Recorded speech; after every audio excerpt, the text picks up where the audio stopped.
예레미야 4장 19절부터 31절 말씀을 보겠습니다.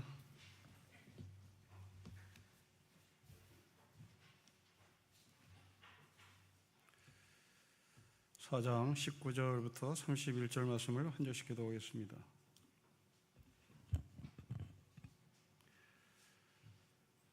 슬프고 아프다. 내 마음속이 아프고 내 마음이 답답하여 잠잠할 수 없으니 이는 나의 심령이 나팔 소리와 전쟁의 경보를 들음이로다.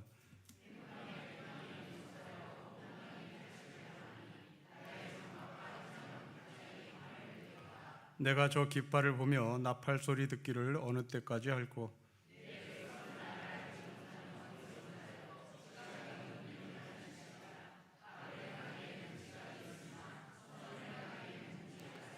보라, 내가 땅을 본즉 혼돈하고 공허하며 하늘에는 빛이 없으며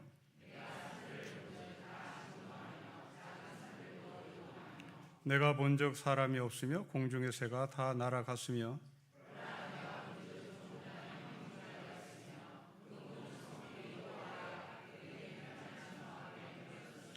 여호와께서 이와 같이 말씀하시기를 이 온 땅이 황폐할 것이나 내가 진멸하지는 아니할 것이며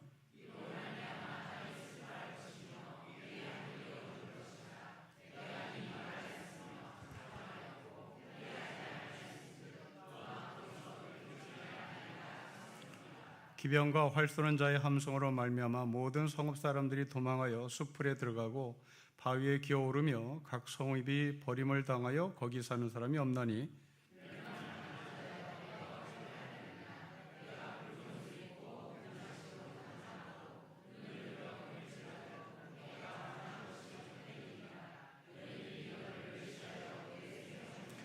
같이겠습니다. 내가 소리를 들은즉 여인의 해산하는 소리 같고 초산한 자의 고통하는 소리 같으니 이는 시온의 딸의 소리라. 그가 헐떡이며 그의 손을 펴고 이르기를 내게 화가 있도다. 죽이는 자로 말미암아 나의 심령이 피곤하도다 하는도다. 아멘. 자, 오늘 본문은 바벨론이 남유다를 공격해오는 구체적인 현실입니다. 갑자기 전쟁이 터진 것이 아니라 이미 예견했고 그리고 조짐이 있었고 또한 예레미야는 환상까지 봤습니다. 우리가 이 흐름을 좀 보기 위해서 1장 13절부터 좀 말씀을 건너뛰면서 확인해 보십시다. 1장 13절에 끓는 가마가 예레미야 눈에 보입니다. 그 끓는 가마는 바란스를 맞춰진 채 솥이 걸려 있는 것이 아니라 위에서부터 북에서부터 기울어서 남쪽으로 기울어져 있습니다. 여기서 이 북은 바벨론을 말하고 그리고 남쪽은 당연히 유다를 말하는 것이죠. 그 뜨거운 가마솥에 펄펄 끓는 그 물이 북쪽에서 남쪽으로 쏟아지면 남쪽은 다 화상을 입고 죽는다는 이야기입니다. 이것이 환상으로 남았으면 참 좋겠는데 이 환상은 현실로 바뀌었습니다. 여러분 4장 5절을 보십시오. 4장 5절에 경고를 합니다. 나팔 소리가 들립니다. 전쟁이 일어난다는 조짐입니다. 요즘 우리 언어로 하면 공습 경보가 되는 거죠. 4장 5절은 또 하나 얘기를 합니다. 성 안으로 도피해야 된다고 얘기합니다. 방공으로 들어가라고 얘기하는 거죠. 4장 6절을 보십시오. 시온을 향하여 깃발을 세워야 한다. 예루살렘을 사수해야 된다. 공격해온다. 방공으로 들어가라. 그리고 예루살렘을 사수해라. 이것은 굉장히 급한 일인 것이다 하고 4장 6절 맨 끝은 얘기합니다. 내가 북방에서 재난과 큰 멸망을 가져올 것이다. 지체하지 말고 공습경보에 반응해라. 지체하지 말고 방공 안으로 들어가라. 지체하지 말고 예루살렘 성을 사수하도록 준비하라. 그러나 사람들은 말을 듣지 않았습니다. 자, 오늘 본문은 그 말을 듣지 않는 이스라엘 백성들, 남유다 사람들을 향해서 예레미야는 세 가지 이야기를 하는데요. 여러분, 첫째로 예레미야가 탄식하는 말씀이 19절부터 22절의 말씀입니다. 그리고 23절부터 28절까지는 전쟁으로 인해서 폐허가 된 남유다의 상황을 28절까지 이야기를 하고 있습니다. 29절부터 31절까지 이제 우리는 이 전쟁 속에서 어떻게 해야 하나 그 대안을 제시하는 남유다 사람들의 이야기가 보여집니다. 자, 첫째로 눈물을 흘리는 이 예레미야의 마음을 우리가 같이 나누겠습니다. 19절부터 22절은 다시 세 가지로 나누는데요. 첫째로 19절의 말씀을 우리 한번 읽어보겠습니다. 시작. 슬프고 아프다. 내 마음속에 아프고 내 마음이 답답하여 잠잠할 수 없으니 이는 나의 심령이 나팔 소리와 전쟁의 경보를 들음입니다. 개역성경은 별로 느낌이 오질 않습니다. 새번역은 대단히 감정적으로 이 글을 번역해 놓습니다. 새번역의 말씀을 읽어보겠습니다. 아이고 배야, 창자가 뒤틀려서 견딜 수 없다. 아이고 가슴이야, 심장이 옥지 뛰어서 잠자코 있을 수가 없구나. 나팔 소리가 들려오고 전쟁의 함성이 들려온다. 감정이 좀 복받칩니다. 그런데 히브리 말, 히브리 원어를 읽어보면 더 강하게 전달됩니다. 우리는 히브리 말을 알파벳조차를 모릅니다. 그런데 히브리 말을 읽을 줄 아는 사람은 이 히브리 말이 어떻게 어떤 의미인지를 몰라도 예레미야의 이 절실한 마음이 그대로 전달되는데요. 슬프다, 아프다 이 말이 히브리 말로 메아이, 무슨 말인지 몰라도 우린 전달이 돼요. 지금 예레미야가 메아이라고 외칩니다. 굉장히 급박하고 지금 예레미야는 하나님의 말씀을 듣지 않았던 남유다 사람을 향해서 굉장히 고통스러운 마음을 갖습니다. 20절을 보십시다. 재난이 꼬리에 꼬리를 물고 일어납니다. 온 나라가 황무지가 됩니다. 후련히 자신의 장막, 자신의 휘장도 파멸됩니다. 21절입니다. 저 전쟁 깃발을 언제까지 바라봐야만 하는가? 저 나팔 소리 언제까지 들어야 하는가? 지금 전쟁이 터진 상태에서 예레미야가 안타까워하고 통곡하고 울고 있습니다. 여러분 21절 말씀은 우리나라가 경험한 이야기이기도 합니다. 여러분 21절을 읽으면서 전쟁을 경험하신 분들은 중공군의 나팔 소리가 이랬을 것 같다라는 생각이 듭니다. 그 미군들이 우리나라의 6.25 전쟁 때 참여를 해서 정말 많은 희생을 겪었는데 가장 추운 겨울이라고 하는 미군의 관점에서 6.25 전쟁을 기록한 책이 있습니다. 책 제목이 가장 추운 겨울이라는 책인데요. 무려 페이지가 1000페이지가 넘는 책입니다. 이 1000페이지가 넘는 책의 핵심은 딱 두 가지입니다. 미군은 북한군이 무섭지 않았다. 미군이 제일 무서웠던 것은 두 가지인데 하나는 한국의 겨울, 또 하나는 중공군. 그도 그럴 것이 이 메가더 장군이 인천 상륙작전에 들어오고 북한군을 위로 밀어낼 때 한두 달이면 끝날 줄 알았습니다. 그래서 미군들에게 겨울옷을 주지 않았어요. 그리고 이 가을옷, 여름과 가을이 있는 옷, 이 옷만 입고 미군이 저 중강지까지 올라간 겁니다. 중공군이 밀고 들어오자 고립됐죠. 혹독한 북한의 겨울을 지내느라 군인들은 고통스러웠는데 그 책에 보면 이런 글이 있습니다. 내 동료가 보초를 수교하여 천막 밖으로 나가 보초를 쓰고 있었다. 내가 보초 교대를 하기 위해 일어나서 밖으로 나가니 안 움직이더라. 얼어 죽었다.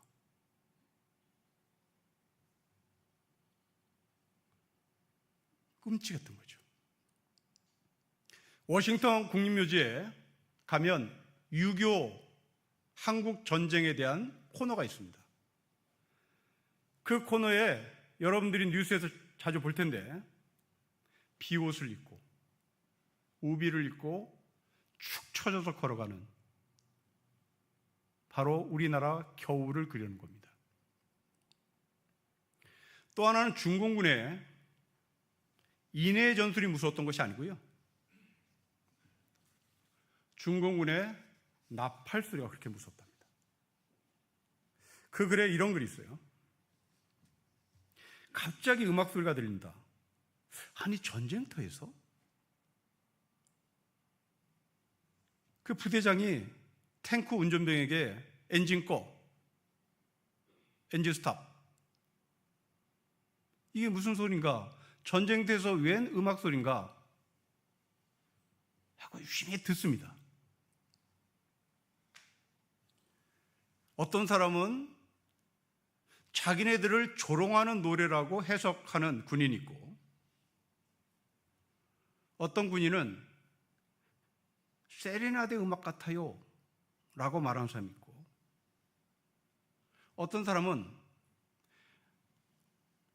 바람이 나무를 흔드는 것 같아요 그렇게 해석하는 사람도 있습니다. 그런데 결론은 머리칼이 곤두섰다. 이게 이 책의 핵심입니다. 북한군이 무섭지 않았다. 무기가 무섭지 않았다. 겨울이 무서웠다. 중공군의 나팔 소리가 무서웠다. 지금 이 예레미야의 심정을 이해하려면 우리는 6.25 전쟁 때 그렇게 중공군의 나팔 소리가 무서웠던 미군의 마음을 끌어들여서 이해를 하면 될 것 같습니다. 그런데 남녀 사람의 반응을 보십시다. 여러분 22절입니다. 우리 같이 읽겠습니다. 시작. 내 백성은 나를 알지 못하는 어리석은 자요 지각이 없는 미련한 자식이라. 악을 행하기에는 지각이 있으나 선을 행하기에는 무지합니다. 내 백성은 참으로 어리석다. 그들은 나를 알지 못한다. 그들은 모두 어리석은 자들이다. 전혀 깨달을 줄 모르는 자식이다. 여러분 22절을 다시 보십시다. 이 말을 이렇게 바꿔볼까요? 이들은 정치를 안다. 국제 정세도 안다. 국방도 안다. 전술 전략도 안다. 그런데 망했다. 왜? 하나님을 알지 못하기 때문에. 여러분, 남유다가 나라입니다. 나라라면 외교, 국방, 군사, 전략 다 갖고 있어요. 그런데 무너졌습니다. 예레미야는 왜? 라는 질문에 진단을 해요. 하나님을 모르기 때문에요. 여러분, 우리는 여러분 가정에 돈이 없는 것도 아닙니다.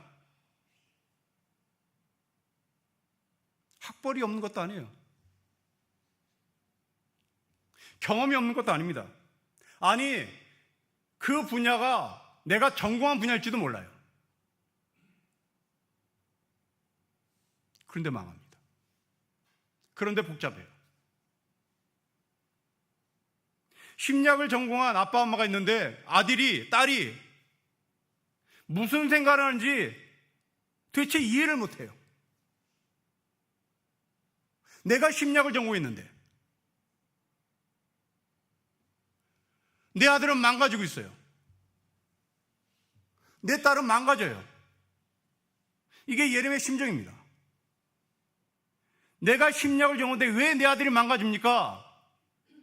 아니, 심리학에 ABC가 있어서 그 답이 뭔가 딱 나오는데 왜 내 딸에게는, 왜 내 아들에게는 이 답이 안 보여요? 이때 예레미야가 하는 말입니다. 하나님은 모르잖아. 여러분, 우리는 내 전공이 나의 인생을 해석해 줄 거라 착각합니다. 우리나라의 국방이 북한보다 앞서면 우리는 이길 것이라고 생각을 합니다. 북한보다 우리 경제가 앞서면 북한은 우리 앞에 무릎 꿇을 것이라고 생각을 해요. 그런데 보십시오. 지금 우리나라는 북한보다 경제 성장률이 수십 배 앞서 있습니다. 그럼 무릎 꿇어져요, 저쪽이. 근데 왜 무릎 꿇잖아요? 경제 갖고 되는 게 아닌 거예요. 국방 갖고 되는 게 아니라고요. 경제와 국방이라면 이미 끝났습니다. 예레미야 진단입니다. 이것은 하나님을 모르기 때문에.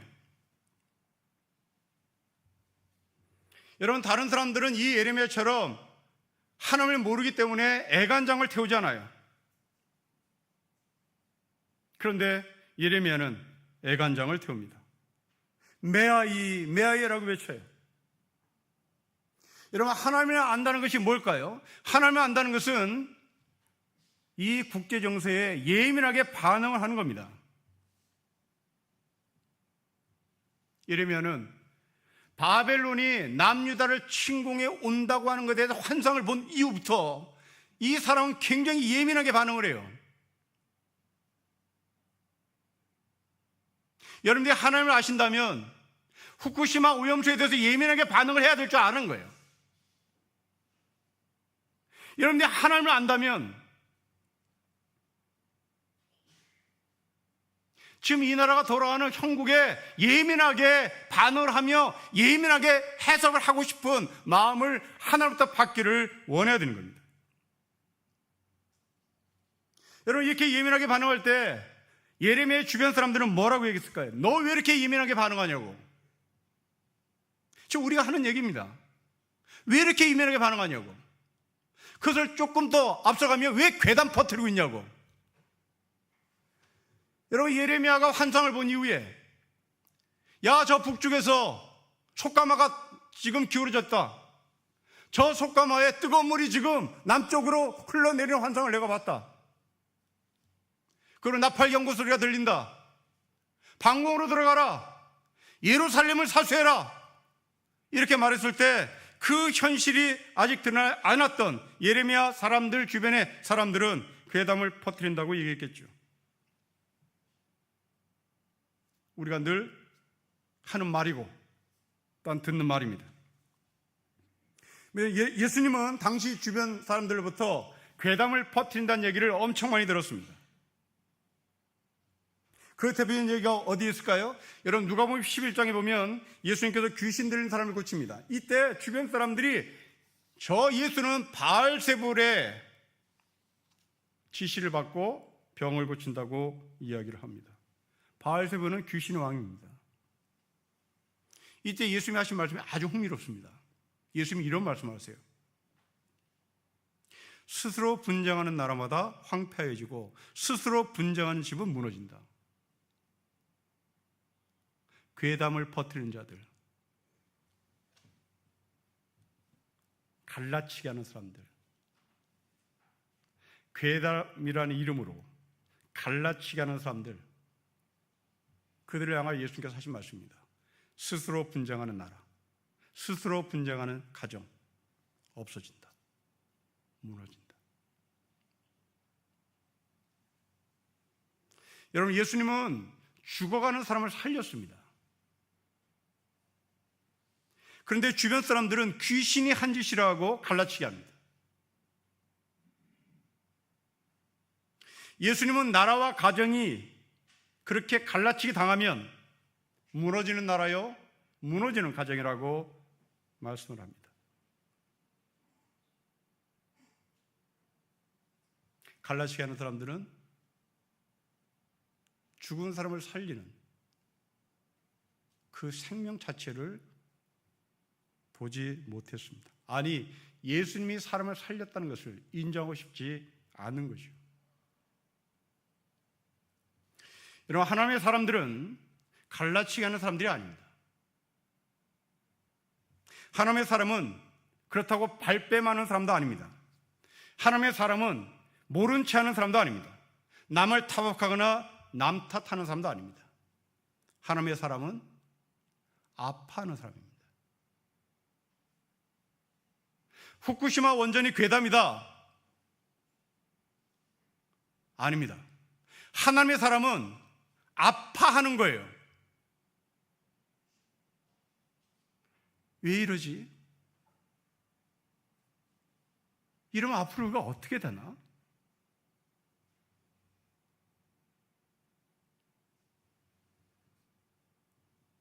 여러분, 의사가 수술할 때 환자에게 이렇게 얘기합니다. 100% 보장 못합니다. 1%의 잘못될 수도 있습니다. 선택은 당신이 하는 겁니다. 이게 늘 수술을 받아야 할 환자에게 의사가 하는 말입니다. 우리는 그 99% 때문에 수술을 하는 거죠. 그러나 1%에 걸려드는 사람이 있습니다. 후쿠시마 오염수가 안전하다고 얘기하지요. 네, 99%일 수 있어요. 그러나 덜커덩 1%가 여러분이 걸리면 어떡할 겁니까?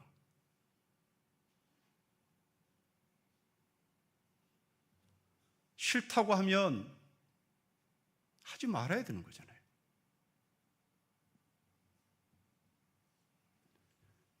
한국 사람 99%가 좋다고 하면 해도 되지만 한국 사람이 반수 이상이 싫다고 하니 생각을 해야죠.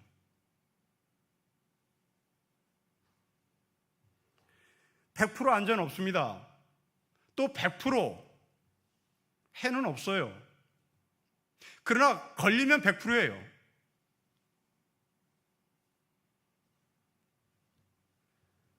하나님의 사람은 이것 때문에 아파하는 거예요.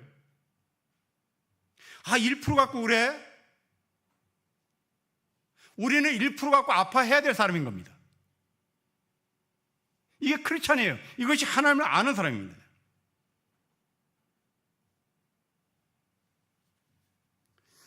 미국으로 이민 간 한국 가정에서 아들이 갑자기 방에서 죽었습니다. 신고를 받은 경찰이 들이닥쳤겠죠. 넋이 나간 어머니가 가슴을 칩니다. 내가 죽였다. 내가 죽였다. 오열을 해요. 경찰이 바로 수갑 채웠습니다. 우리는 내가 죽였다, 내가 죽였다 가슴을 치며 오열하는 어머니가 왜 오열하면서 가슴을 치며 내가 죽였다고 말하는지 알아요.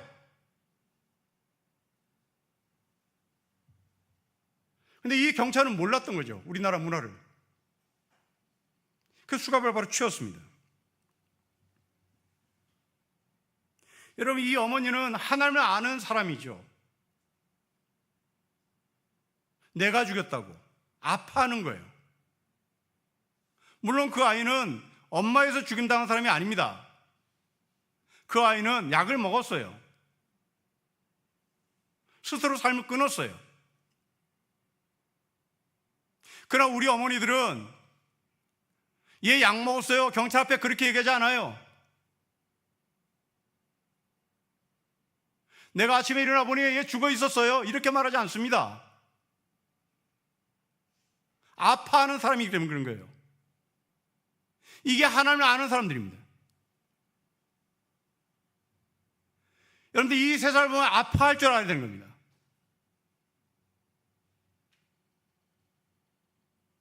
그 사람을 예수님께서 복 있는 사람이라고 말씀하십니다. 애통하는 자, 복 있는 사람이라고 말씀을 해요.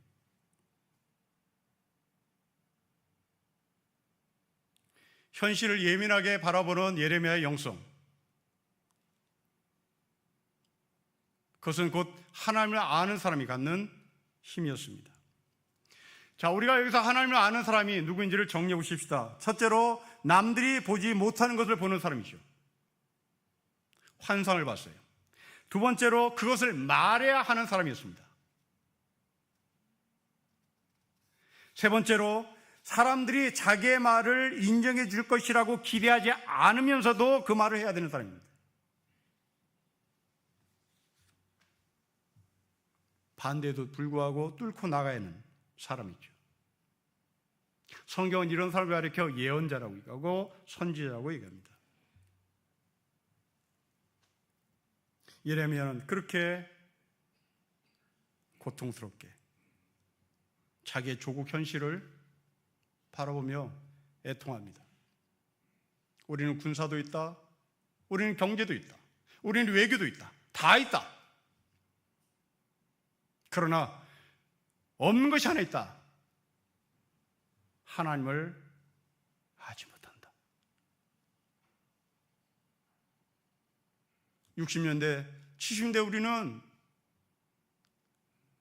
못 살아도 하나님을 아는 사람이 있었습니다. 지금 역전됐죠. 너무나 잘 살지만 하나님을 알지 못합니다.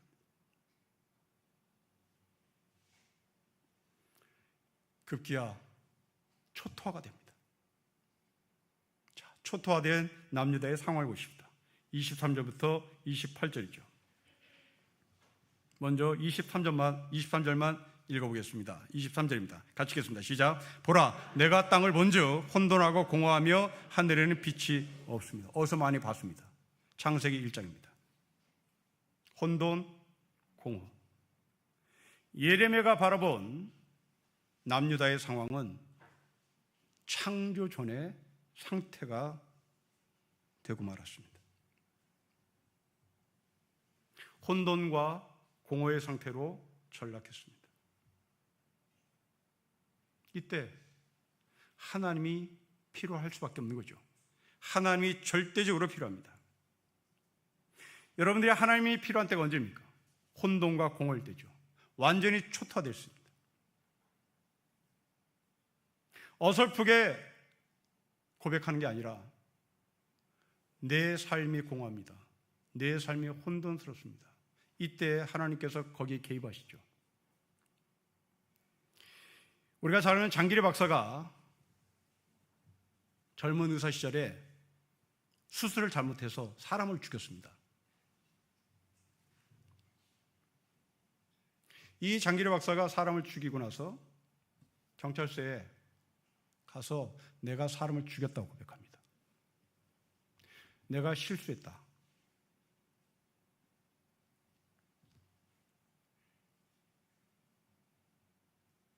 보통 의사 같으면 빠져나갈 길을 다 만듭니다. 그리고 이길 수 없어요. 의사 이기는 사람 없습니다.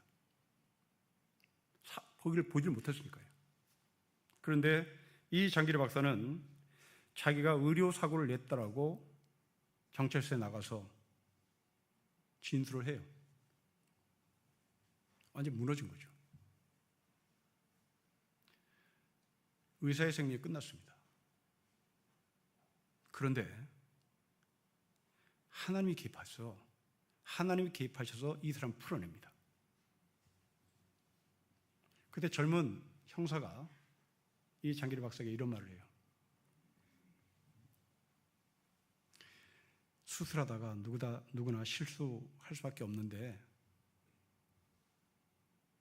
당신이 실수했다고 하니 그것을 그대로 내가 인정하고 다시는 그런 실수를 하지 않기를 바랍니다. 하고 풀어요. 완전히 무너진 상태에서 이 장기리 박사는 하나님이 개입하셨다고 고백을 합니다. 그리고 죽을 때까지 이 사람이 실수를 하지 않으려고 수술 들어가기 직전에 기도를 하는 것으로 끝난 게 아니라 이 사람이 수술을 해야 되는 그 부위를 어떻게 수술해야 될지 머릿속에 다 암기하고 있음에도 불구하고 교과서를 찾아서 확인하고 들어갔답니다.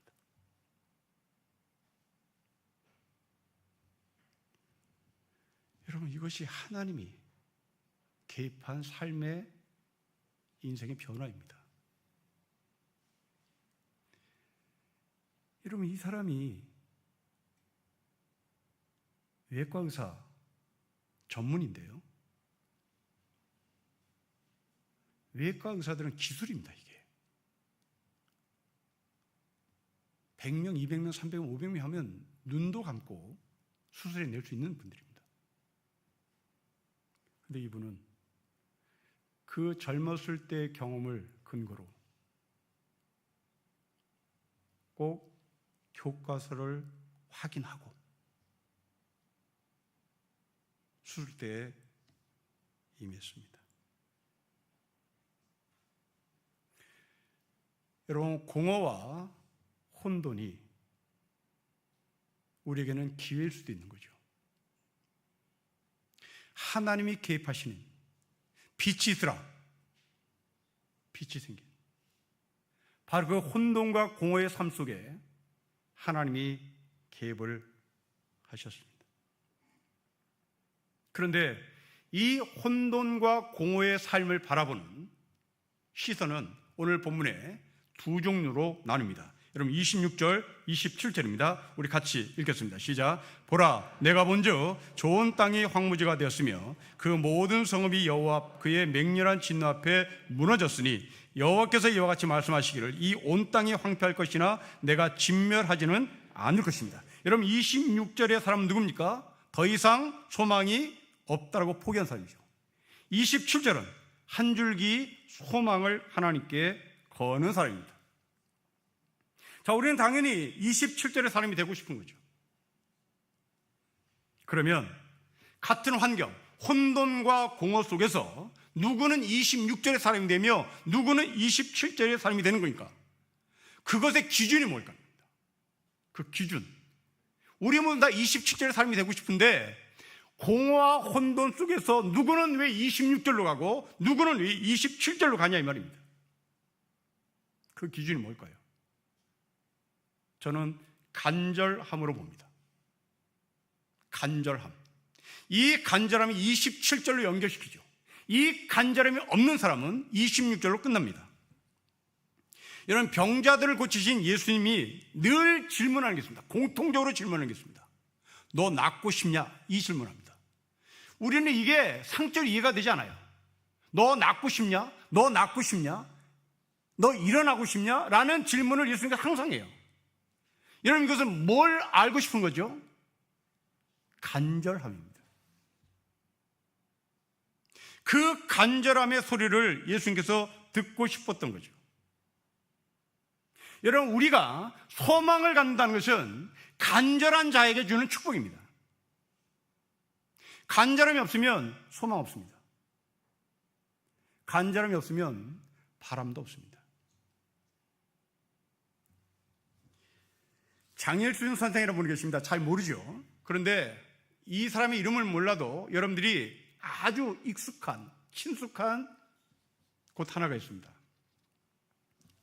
한살림 공동체. 그 한살림 공동체를 시작한 분이 장일순이라는 선생인데 이 원주에서 시작한 분입니다. 이분이 제자들하고 많은 대화를 하다가 초겨울에 집으로 가는 중이었습니다. 버스를 타기 위해서 버스 정류장으로 제자들과 함께 가는데 갑자기 이 장일순 선생이 걸음을 멈춰요. 그리고 물더니 어디를 쳐다봅니다. 그 제자들이 이 선생의 시선이 어디로 갔는지 하고 선생의 시선을 따라가 보니 군고구마 포장마차를 유심히 쳐다봐요. 그래서 제자들이 군고구마가 드시고 싶은가 봅시다. 그러고 군고구마를 사러 가려고 하니까 장일순 선생이 이런 말합니다. 자네들 저기 군고구마를 팝니다 라고 쓴 저 글자를 좀 보세요. 초롱불 밑에서 흔들흔들거리는 저 군고구마를 팝니다, 군고구마를 사세요 하는 저 글자를 보라고 지시를 합니다.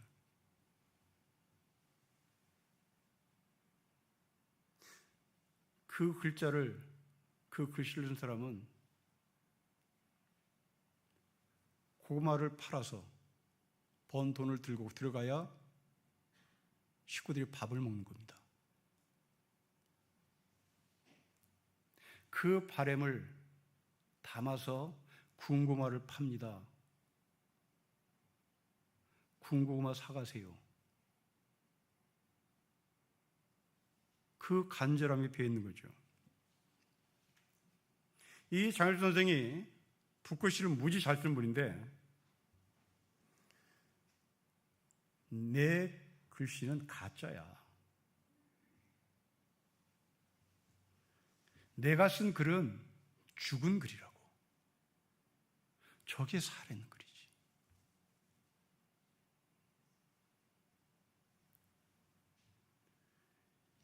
어쩌면 장일수 선생은 폼나게 글씨를 써서 사람에게 나눠주는 것으로 끝났을 겁니다. 근데 이 고구마 장수는 생존을 위해서 글을 쓰는 거예요. 생존을 위해서 고구마를 사가세요. 간절함이 비어 있습니다. 여러분, 27절 사람은 간절한 사람이죠. 도대체 우리나라 망하지 않았으면 좋겠어요.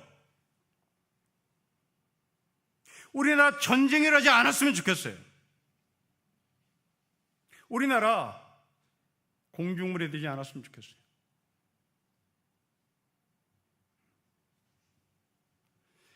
여러분, 한나를 보십시오. 성전에 간절함으로 올라가잖아요. 소경 바디메이를 보십시오. 간절하게 나 좀 눈뜨게 달라고 절박한 기도를 합니다. 한나는 혼돈의 삶이었죠. 한나는 공허의 삶이었습니다. 그러나 이 혼돈과 공허가 사라졌던 결정적 계기는 성전에서 간절히 기도했던 그 한나의 절박한 심정이 이 혼돈을 벗어나게 했습니다.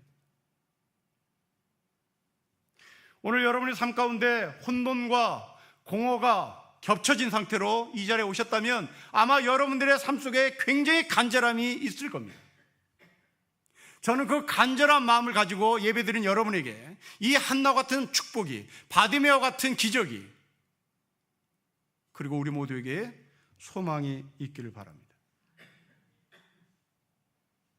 자, 그러면 이 소망을 가지고 문제를 해결해야 하는데, 자, 이 소망을 가지고 문제를 해결하는 방법이 이제 어떤 식으로 돌아가는지 또 오늘 본문의 연결선상에서 보십시다. 여러분, 29절부터 31절 보십시다. 여러분, 29절 읽겠습니다. 시작. 기병과 활 쏘는 자의 함성으로 말미암아 모든 성읍 사람들이 도망하여 숲풀에 들어가고 바위에 기어오르며 각 성읍이 버림을 당하여 거기 사는 사람이 없습니다. 다 도망갔습니다. 도망가는 것으로 해결을 하려고 봐요. 자, 좀 시간을 벌자. 자, 우리 소망 없는 게 아니야. 소망 있다. 일단 도망가자. 문제 해결을 도망으로 봅니다. 자, 30절입니다. 자, 두 번째 문제 해결을 하는 방법입니다. 같이 읽겠습니다. 시작. 멸망을 당한 자여, 너가 어떻게 하느냐? 너가 붉은 옷을 입고 금장시로 단장하고 눈을 그려 꾸밀지라도 너가 화장한 것이 없던지라 여인들이 너를 멸시하여 너의 생명을 찾느니라. 무슨 말이에요? 화장을 하고 바벨론에게 나 예쁘죠? 나 데려가세요. 나 건드리세요. 난 당신의 부인이 될 수 있습니다. 온갖 화장을 하고 애교를 부리며 금붙이를 몸에 장식하고 바벨론에게 아양을 떠옵니다. 세 번째 사랑입니다. 여러분 31절입니다. 같이 읽겠습니다. 시작. 내가 소리를 들은즉 여인의 해산하는 소리 같고 초산한 자의 고통 소리 같으니 이는 시온의 딸의 소리라. 그가 헐떡이며 그의 손을 펴고 이르기를 내게 화가 있도다. 죽이는 자로 말미암아 나의 심령이 피곤하다 하는지라. 어떤 사람입니까? 31절을 뭐라고 표현할까요? 사회학적 용어로 쓰겠습니다. 자각론자들. 우리 애 많이 낳자. 우리 힘 키우자. 자각론, 자립,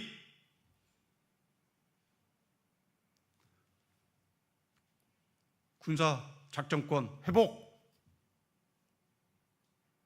미국이 가져간 작전권 우리가 갖고 오면 된다.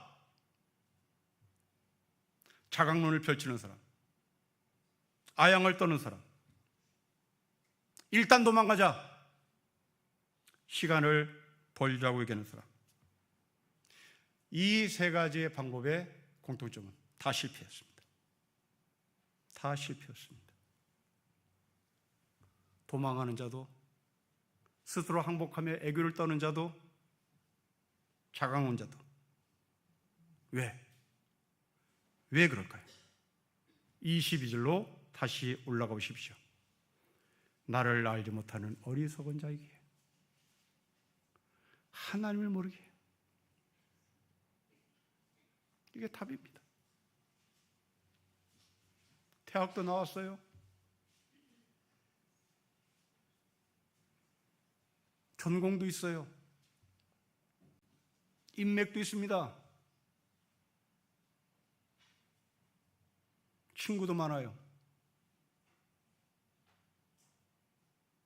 그러나 실패입니다.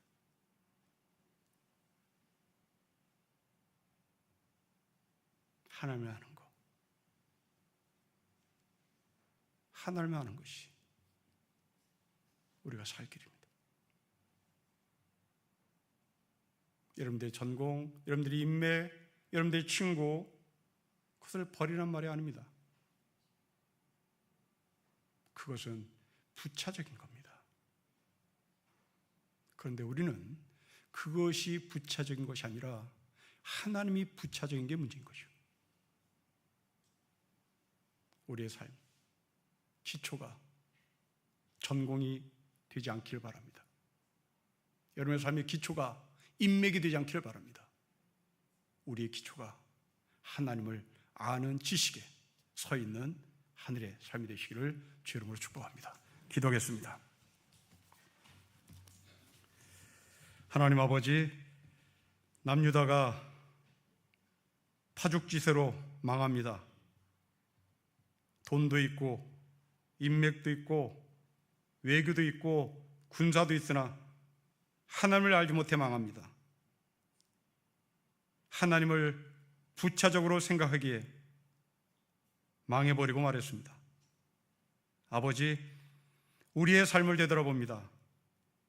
하나님을 부차적으로 생각하는 우리가 오늘 본문의 말씀을 통해서 망한다는 사실을 깨닫게 하시고 다시 하나님이 우리의 삶의 우선순위로, 하나님을 근거로 국방을, 하나님을 근거로 외교를, 하나님을 근거로 정치를, 하나님의 근거로 사회생활을, 하나님을 근거로 신앙생활을 할 수 있도록 아버지께서 지혜를 더하여 주십시오. 주 예수 그리스도의 이름으로 기도합니다. 아멘.